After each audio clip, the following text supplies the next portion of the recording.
Assalamualaikum warahmatullahi wabarakatuh. Bismillahirrahmanirrahim. Allahumma salli wa sallim ala nabiyyina habibina Muhammadin sallallahu alaihi wasallam wa ala alihi washabihi asma'in amma ba'du. Sebab itu semua ulama berkewajiban menerangkan nasa mansukh. Sampai Sayyidina Ali suatu saat ada mubalek atau ustadz itu ngajar di masjid, ditanya, "Kamu tahu nasa mansukh enggak?" Enggak tahu. Kata Sayyidina Ali, berhenti jadi mubalek, lisensinya dicopot kemudian halakta wa ahlakta, kamu rusak juga merusak. Kenapa demikian? Logikanya begini, semua nabi itu kan panutan. Saya ulang lagi ya, semua nabi itu panutan. Tapi kalau kamu tidak tahu nasaman, so jangan-jangan kamu ikut nabi sebelum kamu yang nasahnya itu syariatnya sudah apa? Mansukhoh, sudah di nasah. Itu kayak kasus Sunda Wiwitan itu. Itu gak mau punya Nabi Muhammad karena kurang keren, kurang sepuh. Nabinya langsung Nabi Adam. Resikonya adalah beberapa aliran sesat itu, aliran yang kurang benar itu, zaman Nabi Adam kawinan otomatis sama saudaranya. Lalu masa sekarang kita membolehkan kawin sama apa? Kalau sama Nabi Adam mau tidak mau. Karena yang cowoknya ya bin Adam, putrinya binti. Lalu Allah bikin satu sunnah yang suami istri itu harus beda, yaitu satu kandungan itu melahirkan satu pasang.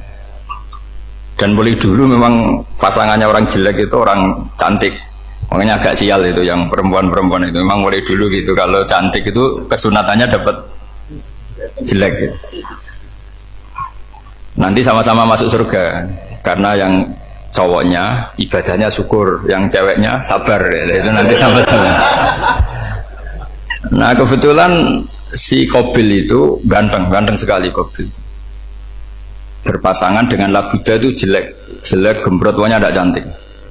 Enggak lah, kebalik. Qabil itu berpasangan sama Iklimah. Jadi Qabil ganteng, punya adik kandung namanya Iklimah, itu cantik sekali.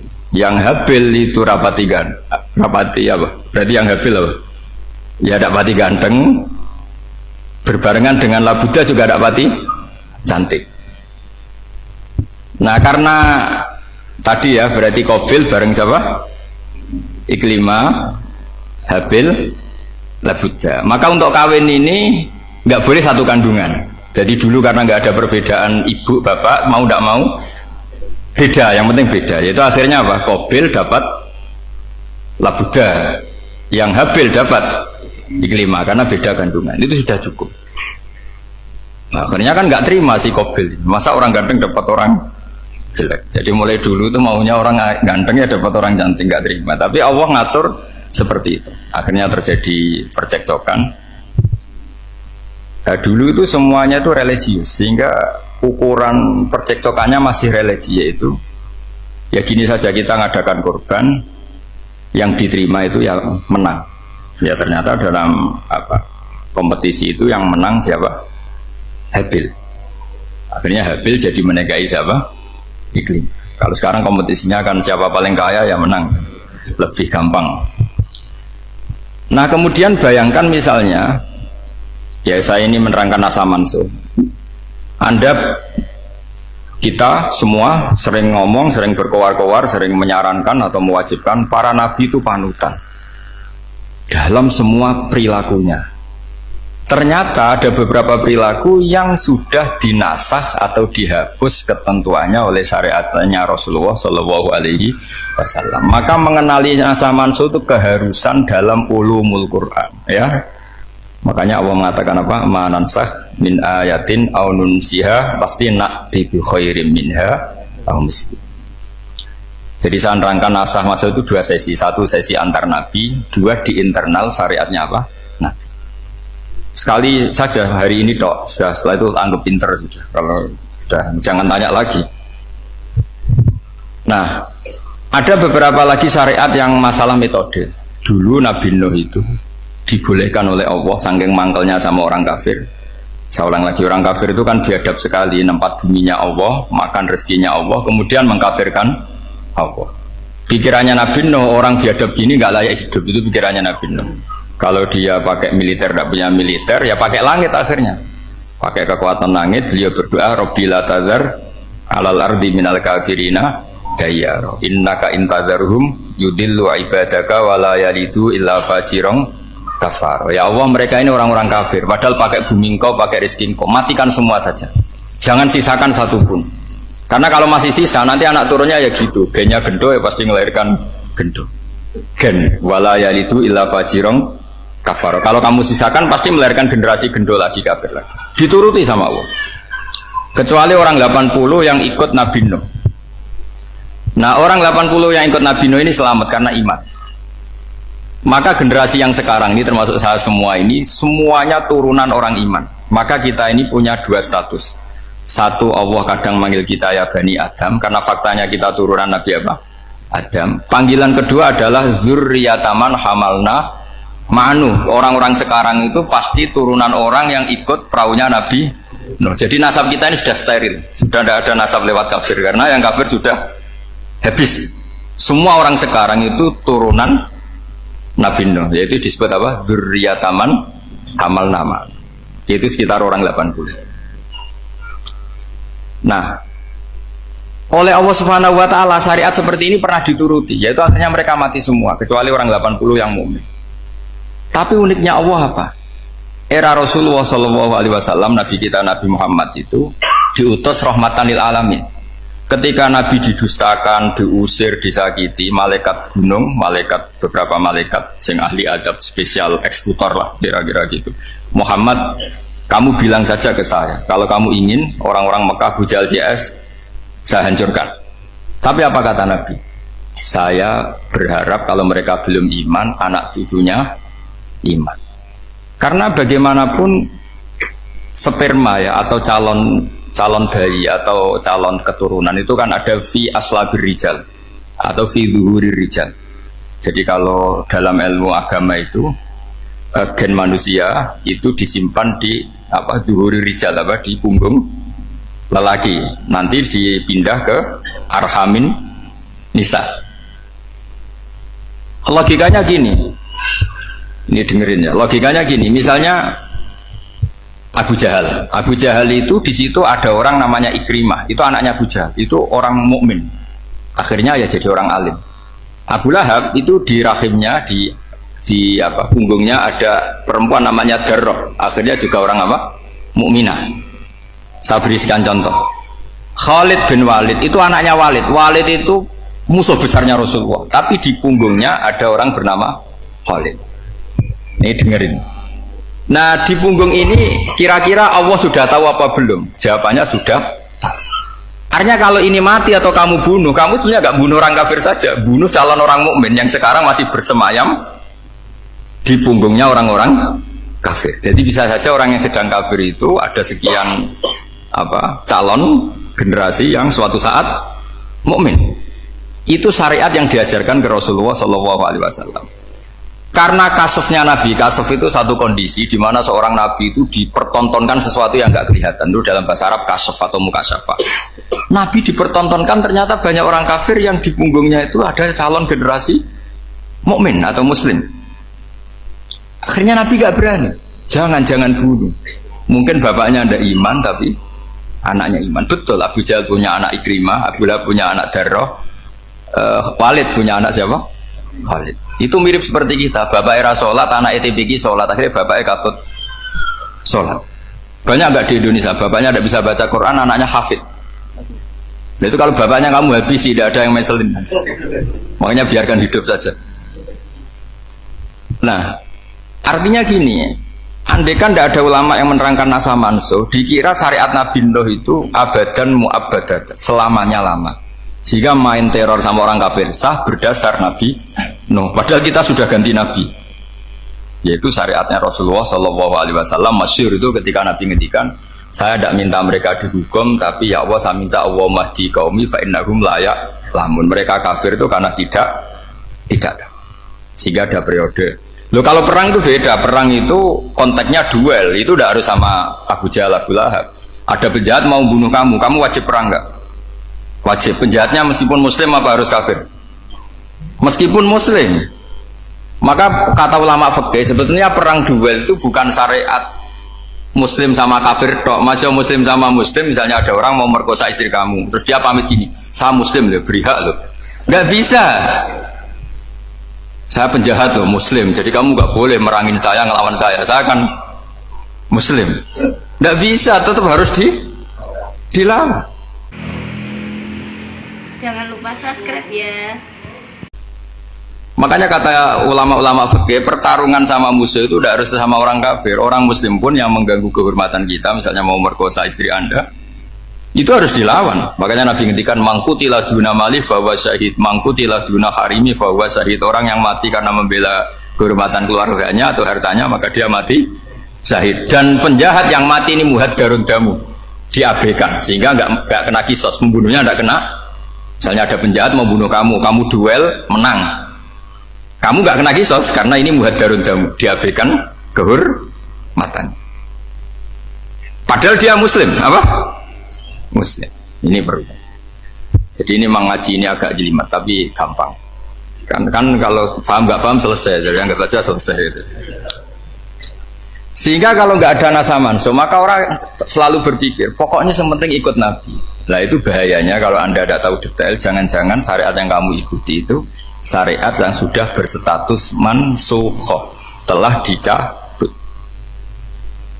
Dan itu banyak. Makanya kata Sayyidina Ali ketika ada orang ngajar gak tahu nasa mansuh, halakta wa ahlakta, kamu rusak dan merusak orang lain. Seperti tadi pernah ada kawin itu satu turunan, yaitu era Nabi Adam. Masa kita sekarang kawin sama satu turunan, kan gak mungkin. Ya kan, pernah ada membumi hanguskan orang kafir, yaitu syariatnya Nabi Nuh, itu dihapus oleh syariatnya Nabi Ibrahim dulu.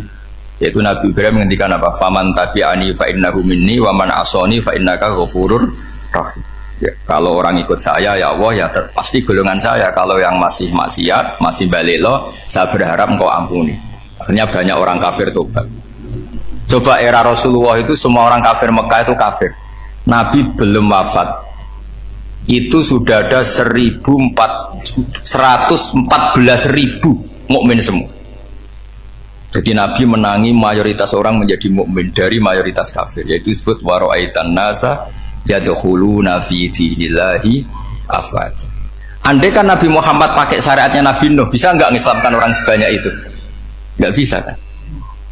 Maka ini penting mengenali nasah mansuh. Jadi periode cara wong Jawa maksud no tuntas, Robila Tadar itu pasot tuntas itu menghabisi itu habis di periode Nabi siapa?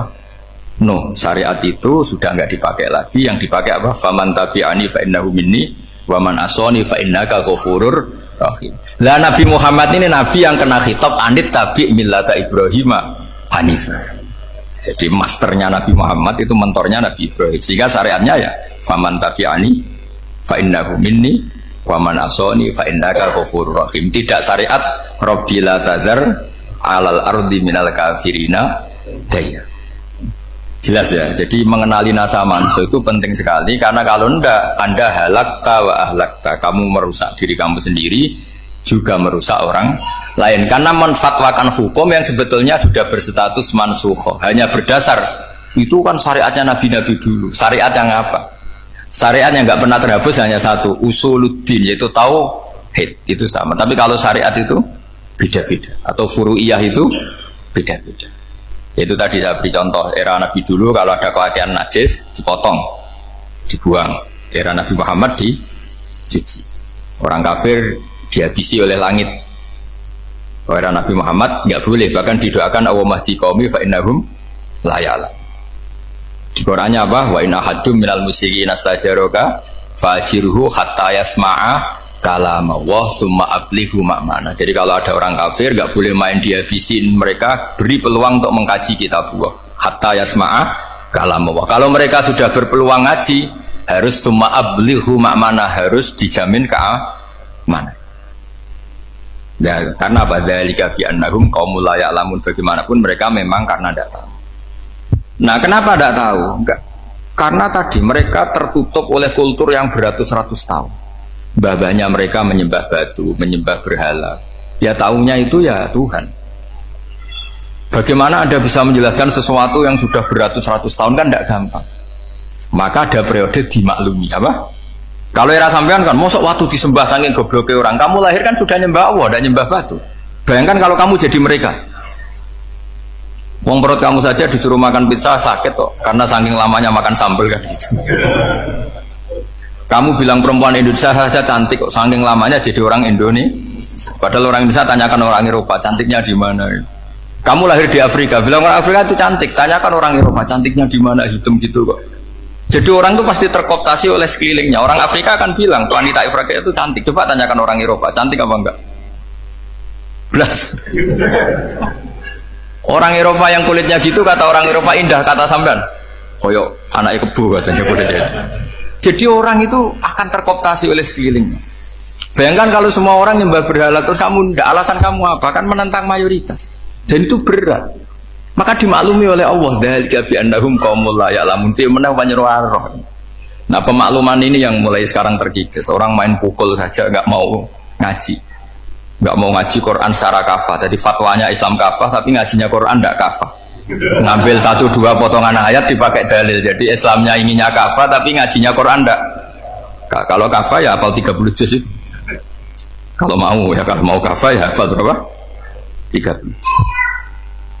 Makanya saya sering bilang, saya sering dinasihati orang karena belum tahu saya ini hafal Quran. Bapak harusnya Islam itu kafah. Kata saya ya dimulai dari konsep Islam itu kafah dulu. Apa ya hafal Quran secara kafah. Jadi ini penting saya utarakan. Bahaya sekali orang mengenali Islam tanpa mengenali nasah mansukh. Karena beberapa syariat Nabi sebelum kita itu berstatus mansukh. Terus contoh berikutnya. Ini nasah mansukh antar Nabi apa khusus internal Nabi? Antar Nabi aja nggak selesai nih sampai subuh aja nggak selesai. Contoh yang paling keren mungkin cowok semua senang. Nabi Dawud dulu istrinya berapa? 99. Nah, itu kalau masih halal itu kan berarti jenengan tuh punya istri berapa? Wah, itu kan ngeri betul. Punya satu aja repotnya gitu, apalagi berapa? Jawab 99. Terus kamu bilang gini, ini kan syariatnya Nabi Dawud, Nabi kan bisa diikuti. Pernah ada periode di mana seperti itu boleh. Jadi makanya mau tidak mau mengenali nasah mansukh itu harus. Kalau enggak ya kamu masih berkeyakinan boleh beristri berapa? Nah ini penting saya utarakan. Makanya Sayyidina Ali itu kalau ngetes calon mubaligh, kira-kira kalau Kemenak dulu inginnya apa? Sertifikasi apa? Mubaligh. Itu tanyanya gitu. Ta'rifun an-nassa wal mansukh, kamu apa tahu nasah mansukh? La. Jawabnya Sayyidina Ali, halak tahu ahlak tahu. Kamu orang yang rusak. Karena tadi takutnya ada syariat yang sudah mansukh dipakai. Itu tadi misalnya kita ini tidak umatnya Nabi Nuh, tapi pakai syariat Robbila tadar alal ardi minal kafirina. Terus ketiga begini, misteri manusia itu. Dan ini kita tidak pernah tahu sampai kiamat, tapi ini ilmu harus kita diskusikan.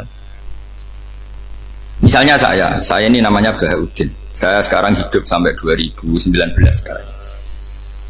Kan hanya Allah yang tahu berapa turunan saya sampai kiamat dan statusnya kayak apa. Donald Trump juga gitu. Donald Trump itu sekarang kafir, tapi kita tidak pernah tahu nanti turunan keberapa ada yang Muslim. Lah turunan yang calon Muslim ini diletakkan di mana kita tidak tahu. Yang jelas kalau kamu bunuh itu katut itu. Artinya gini, logika membiarkan orang kafir itu ya ada logikanya. Nah, logika membunuh karena mereka mau membunuh kita ya ada logika fikihnya, karena kalau kita ada membunuh dibunuh. Makanya semuanya hukum ini terus bergantung al-hukmu yaduru ma'ilatihi wujudan wajib. Di sini terus dipertemukan. Makanya semua nabi itu kalau yang namanya membunuh pasti pas perang saja, karena ini kondisi yang memang pilihannya hanya dua, kalau nggak dibunuh ya membunuh. Ada duel lah itu. Maka ini butuh kajian fikih dan orang nggak boleh subjektif dalam hal ini. Saya ulang lagi, tidak boleh subjektif karena tadi orang yang kamu katakan sekarang misalnya Zaid, kamu itu bodoh sekali. Kenapa bodoh? Nggak hafal Quran, nggak pernah kuliah, nggak pernah ngaji. Ternyata Zaid ini bersemayam calon anak yang alim alama hafal Quran, namanya Umar, tapi masih jadi sperma. Suatu saat Zaid itu punya anak alim alama, kan banyak orang tidak bisa baca Quran punya anak hafid, banyak nggak di Indonesia? Banyak nggak petani yang punya anak dekan? Petani punya anak dekan, yang dekan punya anak naik kelas saja susahnya bukan main. Banyak kan? Nah ketika dibalik nanti ada dekan punya anak goblok, yang petani punya anak dekan pinter mana?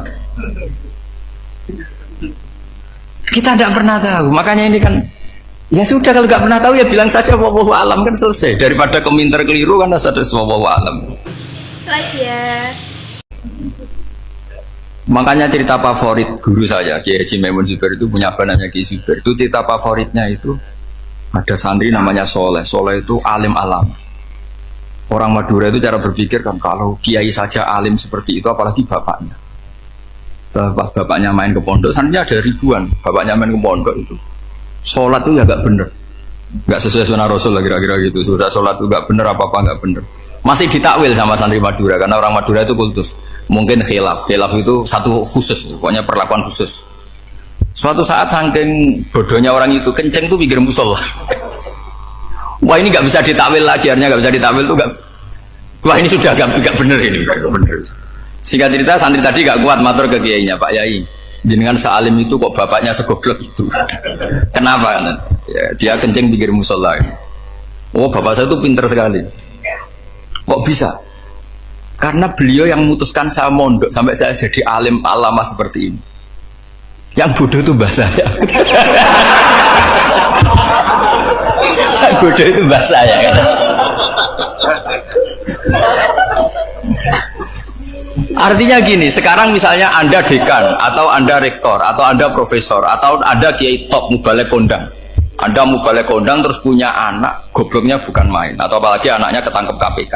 Yang satu anaknya orang bodoh jadi dekan. Kalau kompetisi ini pinter mana aja? Ada ahli metodologi tapi anaknya itu terlibat narkoba.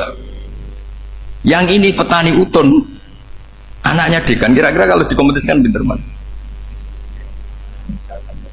Anaknya pinter petani tadi gitu. Yang ketika petani kamu vonis bodoh gitu. Tapi siapa tahu kalau ini menyimpan calon. Paham ya? Kita tidak pernah tahu. Makanya Quran selalu ngajari di dalam ilmu sosial itu wa in adri la'allahu fitnatul lakum wa mata'un ilah. Di dalam ilmu sosial itu kita harus jawab tidak tahu. Manusia itu makhluk yang paling nggak jelas itu. Sekarang soleh suatu saat bisa saja nggak soleh. Yang sedang nggak soleh suatu saat soleh. Sesuatu yang mungkin rubah kok kamu fanatik itu gimana? Nalarnya itu gimana? Coba kita tahu dulu Wahsy itu pembunuh Hamzah, akhirnya mati mukmin ya enggak? Padahal orang yang sangat dibenci Rasulullah karena membunuh Sayyid siapa? Hamzah. Sa'labah yang tukang itikaf di masjid akhirnya su'ul Fatimah. Kita tidak pernah. Nah kalau nggak pernah tahu ya tidak usah terlalu fanatik biasa. Kayak jenengan seneng saya itu ya saya tidak tahu sampai kapan ya. Saya seneng sampai kapan ya. Kayak suami istri itu. Pas nikah harmonis bulan madu sampai kapan bertanya. Yang jelas paling awet itu pasangan jelek itu pasti nggak awet. Makanya jadi guyonan tuh. Pasangan itu jangan baik-baik gak awet. Kalau jelek itu awet. Ternyata maksudnya cantik sama ganteng itu suatu saat pasti jadi jelek. Yang jelek sama jelek pasti jelek terus. Makanya jadi guyonan. Kalau pasangan jelek itu awet katanya. Tapi kalau pasangan baik, ternyata baik wajahnya itu mesti gak awet. Suatu saat pasti jelek. Tapi yang jelek awet. Karena mulai dulu ya jelek sampai itu. Awet jeleknya maksudnya bukan. Ya jelas ya. Jadi saya mohon sekali ini ilmu. Sampai ndak urusan ini bukan urusan cocok tidak cocok tapi ilmu. Ilmu harus kita dengar bahwa syariatnya para nabi itu yang sifatnya furu'iyah, tidak usuliyah, tidak tauhid itu potensi rubah. Sehingga mengkaji nasab mansukh itu satu keharusan seorang ulama.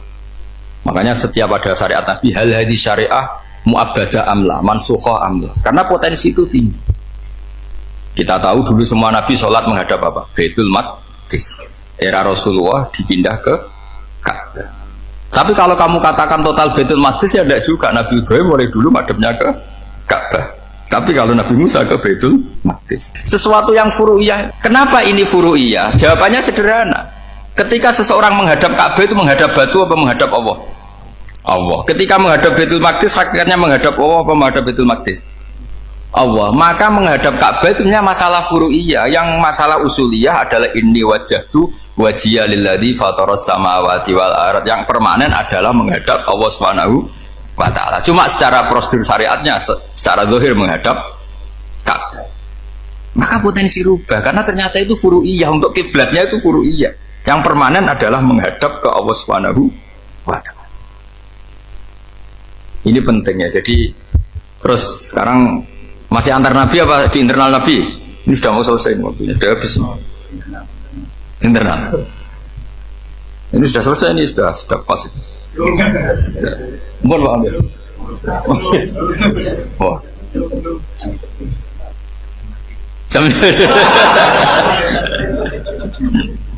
Ini sudah. Sampai mana tadi? Terusnya apa enggak? Sudah ya, sudah kayaknya sudah. Biar kelihatan cerdas. Sekali pertemuan sudah pinter gitu. Berapa? Setengah jam sudah pinter gitu. Yang internal nabi apa antar nabi? Internal ya, sudah sekarang ke internal. Kalau internal lebih banyak lagi contohnya.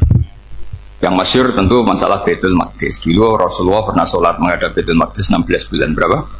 16 bulan, kila 17. Pokoknya khilafnya hanya 16 dan 17. Kalau ada bilang 10 bulan berarti gak pernah ngaji khilafnya.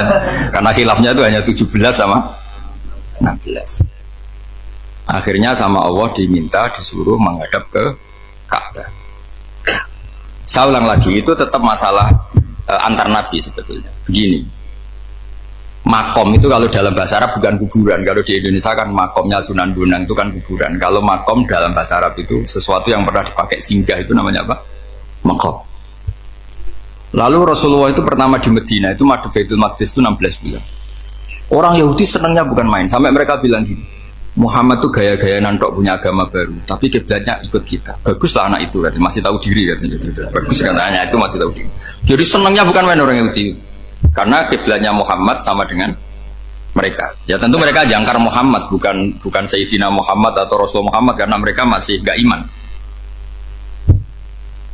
Nabi itu ya agak tersiksa, karena beliau secara gen turunan Nabi Ibrahim dan kiblatnya Ibrahim itu Ka'bah. Agak tersiksa tapi sami'na wa ata'na tetap madhab ke Baitul Maqdis berapa? 16 bulan. Suatu saat Nabi Muhammad itu disuruh madhab Ka'bah. Ini dengerin. Akhirnya madhab ke Ka'bah. Apa yang terjadi? Orang Yahudi komentar gini, Muhammad itu gimana? Dia di perantauan rindu sama keluarganya, terus rindunya itu diaplikasikan jadi perilaku agama. Jadi dia madhab Ka'bah dianggap kangen. Kayak saya kan orang Rembang. Rembang itu apanya Jogja? Timurnya apa? Enggak, Jakarta itu mana Jakarta itu? Barat sana ya. Ibaratnya saya orang Jakarta, terus merantau di Jogja. Dulu kiblatnya itu menghadap ke timur, terus ketika madhab ke barat kata sampean, wah itu padunya kangen apa? Keluarga. Juga kurang ajar orang Yahudi. Jadi orang Yahudi itu memang paling pinter bully. Makanya kalau sampean tukang bully itu ya agak-agak, ya enggak. Saya tidak ngomong agak ya, pokoknya agak-agak. Ya. Pinter bully orang Yahudi. Makanya nggak ada orang debat sepinter orang Yahudi. Yang bisa ngalahkan hanya Tuhan itu. Orang Yahudi yang bisa ngalahkan hanya Tuhan. Sayyidina Ali tak orang paling terkenal cerdas. Itu kalau sama orang Yahudi itu pusing. Karena ya apa logikanya itu? Saya beri sekian contoh. Ada orang Yahudi tanya gini, Muhammad, kalau kambing mati itu yang bunuh siapa? Ya Allah, mati langsung itu. Agama kamu itu aneh, Mat. Yang langsung sentuhan Allah haram, tapi yang lewat tangan-tangan jahil manusia malah halal. Harusnya itu yang halal kan orisinil, langsung Allah yang mundur.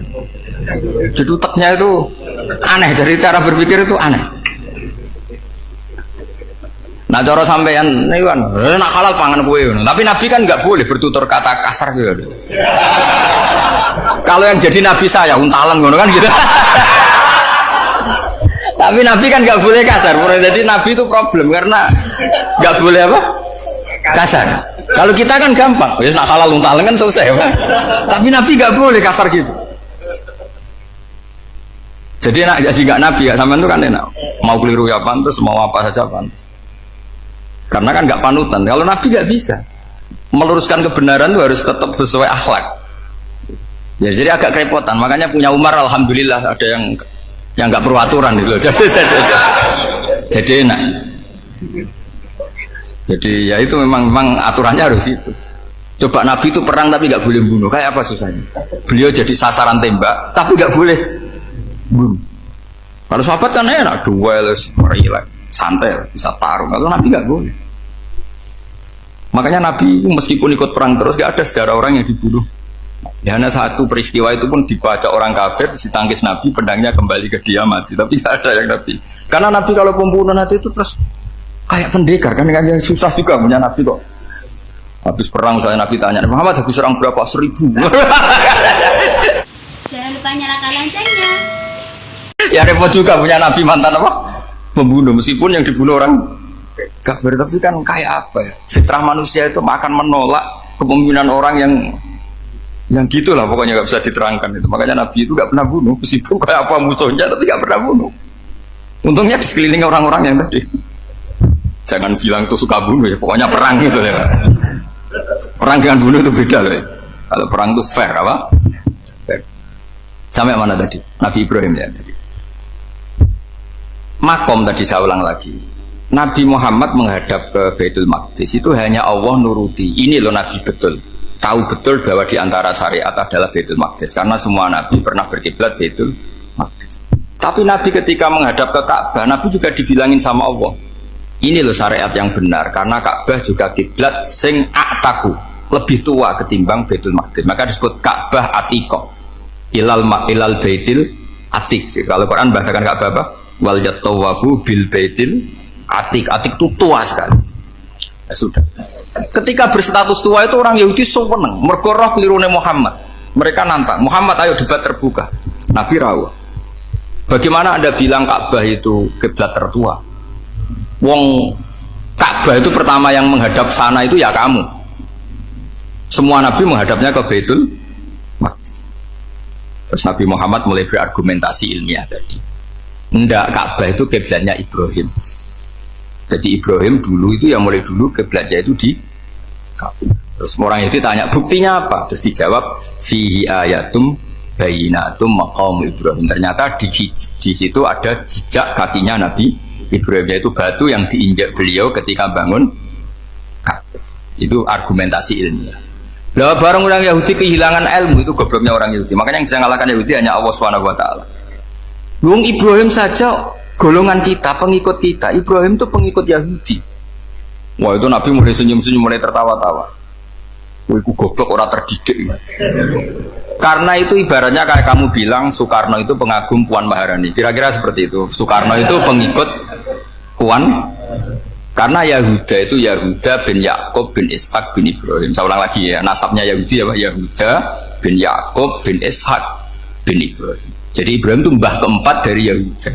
Tapi karena mereka kalah debat, Ibrahim itu pengikut Yahudi, itu sama dengan bilang apa? Soekarno itu pengikut Puan Maharani. Itu kan jadi aneh. Atau Gus Dur pengikut Mbak Yeni, atau Basim Asari pengikut Mbak Yeni, itu kan aneh. Wah, akhirnya sama Allah diingatkan. Makanya ada ayat ha antum haula hajatum fi malakum bi ilm falimatu hajuna fi ma laysa lakum bi ilm. Perjanjian debat ini semuanya harus ilmiah. Tapi kenapa perdebatan Anda malah ndak ilmiah? Harusnya orang Yahudi iftadohu, malu semua. Wah, semuanya Muhammad. Itu satu-satunya kekalahan orang Yahudi. Tapi ayat-ayat seperti ini itu gak populer. Ayat ha antum haulai hajastum fi malakum bi ilm falimatu hajuna fi ma laysa lakum bi ilm. Jadi Islam betapa hebatnya Islam. Kalau debat harus ilmiah. Dan Kanjeng Nabi menantang, ini perjanjian kita debat ini ilmiah. Kenapa sekarang jadi tidak ilmiah? Yaitu kamu mengatakan Ibrahim itu pengikut Yahudi, padahal Ibrahim dengan Yahudi itu dulu Ibrahim. Kan Yesus mat kalah, mat. Tapi tetap ra Islam, tapi nah, makanya terus Ka'bah dibuktikan ketuaannya lewat apa? Fihi ayatum bayinatum maqamu Ibrahim. Itu bukan makom kuburan. Karena makamnya Nabi Ibrahim tetap Ibrahim tengguni Palestina. Kira-kira itu Palestina. Jadi Israel jangan Israel, bola menang di. Jadi Israel jangan Israel, jadi Palestina nih. Saya pernah ziarah ke sana di Hebron, di makamnya Nabi siapa? Ibrahim. Jadi jelas ya. Jadi nasa mansur itu ketentuan yang dikehendaki Allah Subhanahu Wa Taala untuk menguji loyalitas manusia, menanggalkan semua akalnya.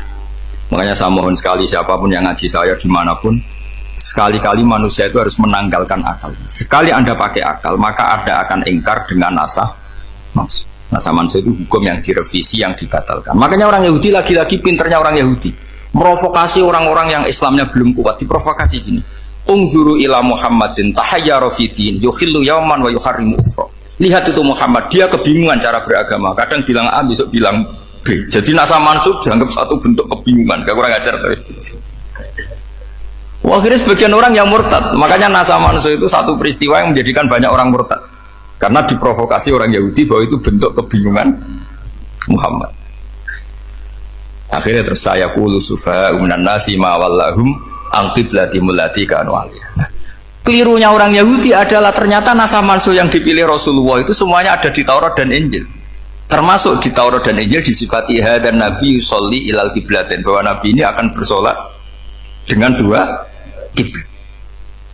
Makanya tetap ditantang. Qul fa'tu bit-taurati fatluha in kuntum shadiqin. Kalau kamu tidak percaya bahwa saya ini orisinil, ayo bareng-bareng mengkaji Taurat. Tapi mereka tidak siap mengkaji Taurat.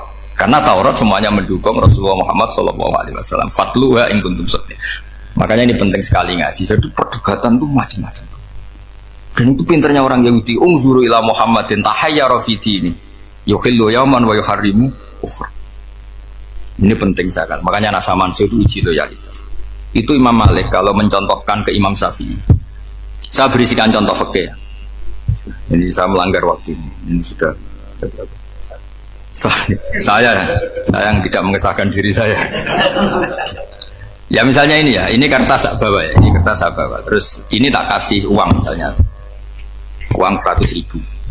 Atau kalau contoh Imam Syafi'i dulu dididik Imam Malik begini. Ya Syafi'i, kalau kamu punya dua budak, dua pembantu, kalau dulu kan masih ada budak, dua pembantu lah kira-kira. Seneng mana, yang cerdas sama yang goblok? Seneng yang cerdas. Kalau yang nurut sama yang bantahan, seneng yang nurut. Nah yang nurut itu yang goblok. Makanya tinggal dibalik saja. Kamu tak beda ya. Seneng mana punya istri yang cerdas apa yang goblok? Coba. Atau ibu-ibu mbak-mbak ini, seneng mana punya suami yang cerdas atau yang goblok? Kalau cerdas gak bisa diakali, tapi goblok nurut tapi ya kadang di sini kan. Nah, itu kan antar manusia. Masalahnya kita menghadapi Allah Subhanahu wa taala yang semua kita pasti bodoh.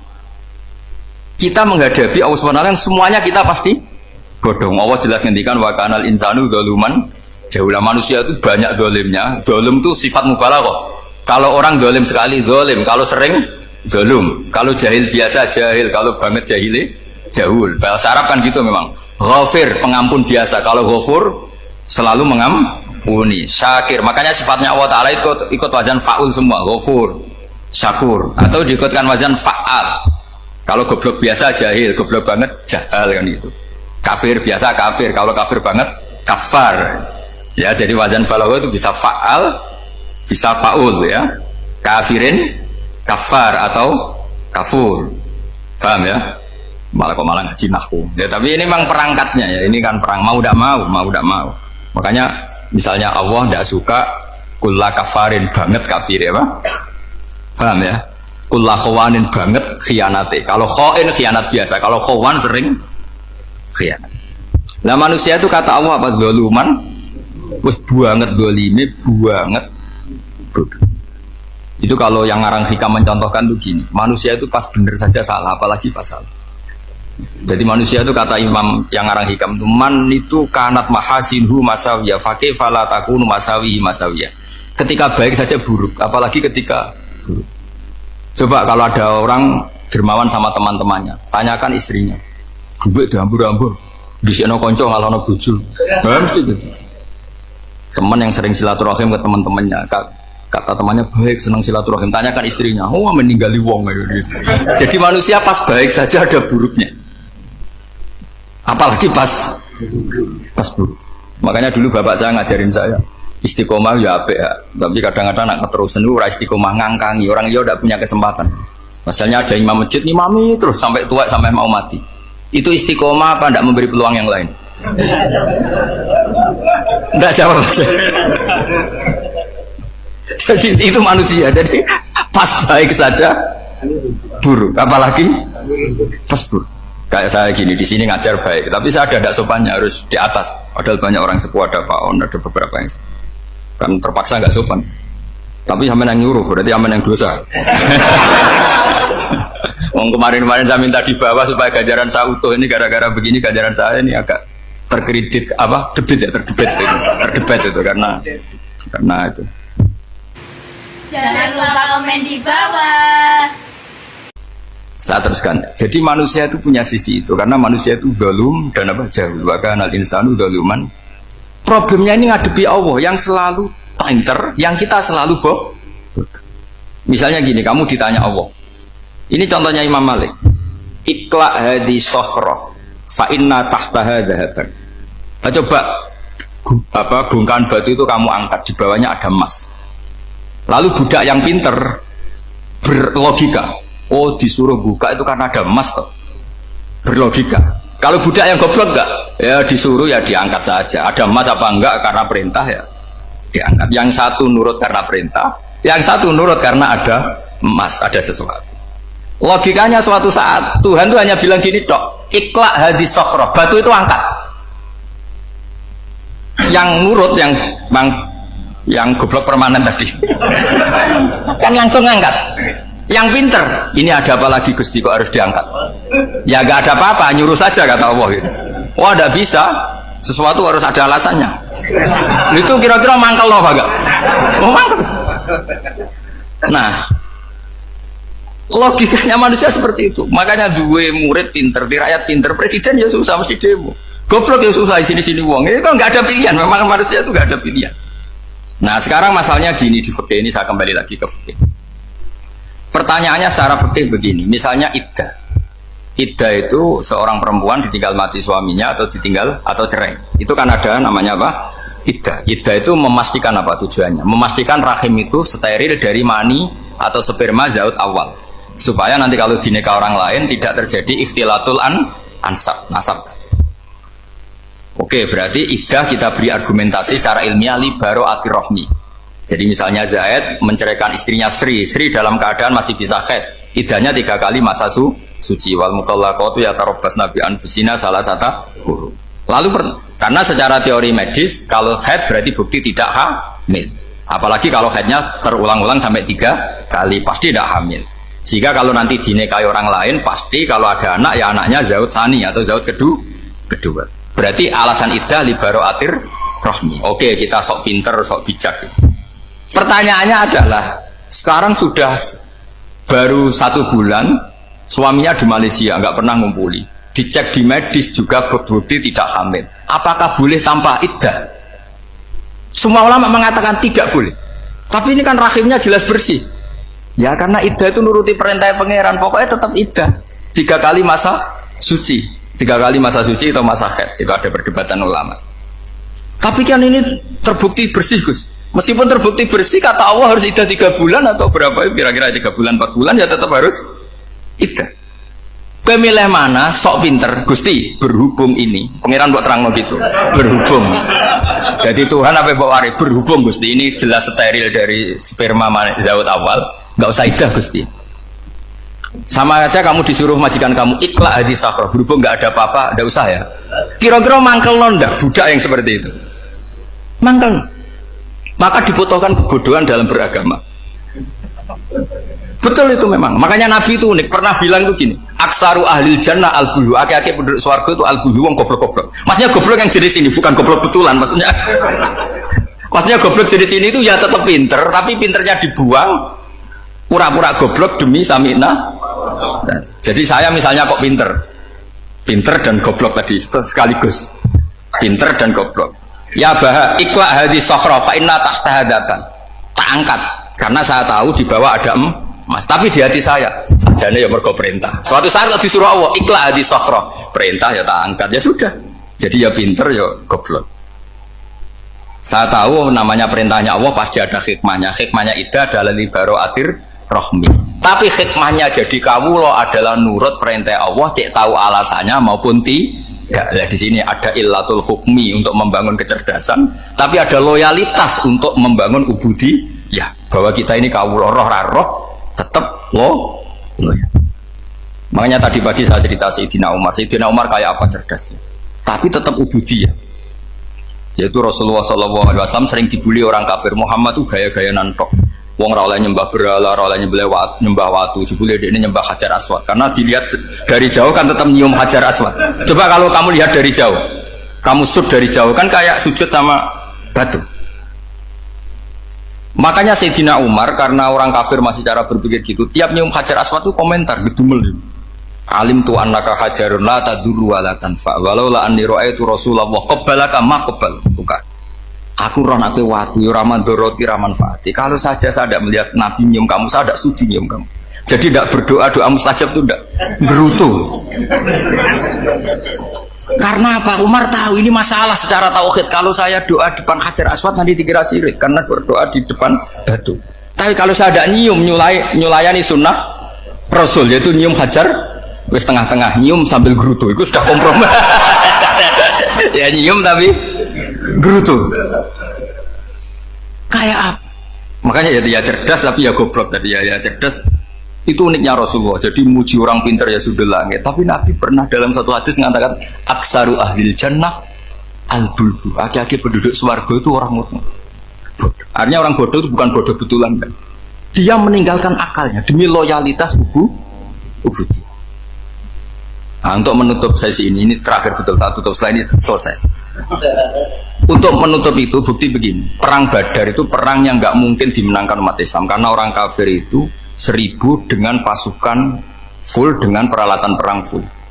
Rasulullah itu tahun kedua Hijriah itu pasukannya hanya 313. Itu pun pedang itu untuk orang 5 itu hanya ada pedang 1. Jadi kalau mau dibaca orang sih kan milih pedangnya aku. Itu kan nggak kebayang perang dalam keadaan seperti itu. Jadi mesti kalah, orang kok mungkin kalah mesti. Tapi Nabi tetap bilang saya ini disuruh Allah perang, ya harus berangkat. Yaitu perang Badar. Kata para sahabat, ya Rasulullah ini nggak masuk akal, sudah nggak usah perang ini nggak masuk akal, mau setor nyawa. Sudah gitu dadaan, nggak ada persiapan. Lucunya apa? Sahabat itu ketika Nabi tetap berangkat.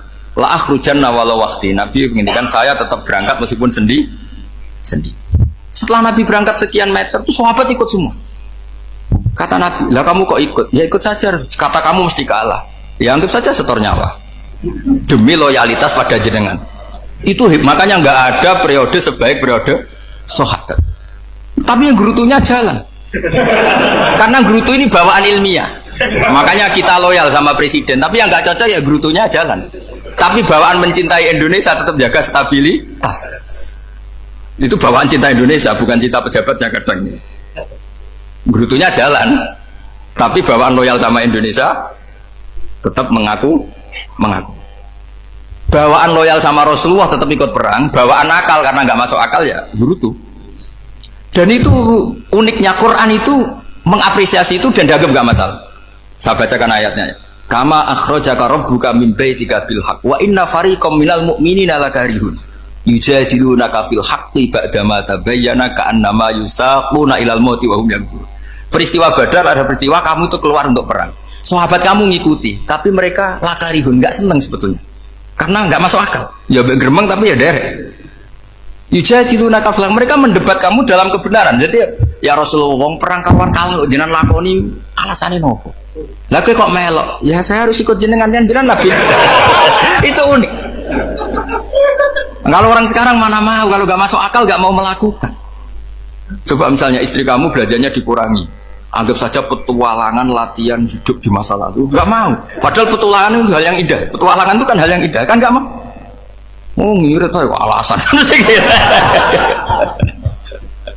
Tapi lucunya kalau dijak camping bermiskin-miskin di hutan mau. Karena karpe dewe, tapi tak suami yang ngongkon. Ayolah seminggu ini kita model miskin, anggap aja petualangan masa lalu. Enggak mah, karena pinter, apa? Coba kalau bodoh, ya ngono ya apa-apa mas. Tapi resikonya nak bodoh, pas kamu sakit ya dibiarin. Karena dia melihat sakit kan biasa, namanya manusia. Jadi makanya ini pilihannya susah, hidup itu masih susah. Makanya ini. Jadi uniknya Quran gitu, Quran itu membolehkan psikologi manusia. Makanya Allah ngendikan kutiba alaikumul qital wa huwa kurhul lakum. Ya saya tahu kamu tidak suka perang. Allah yang ngakui wa huwa kurhul, enggak apa-apa. Tapi ketidaksenangan kita harus dilawan demi mengikuti Allah dan misalnya perempuan Allah juga gitu. Wa ashiruhunna bil ma'ruf.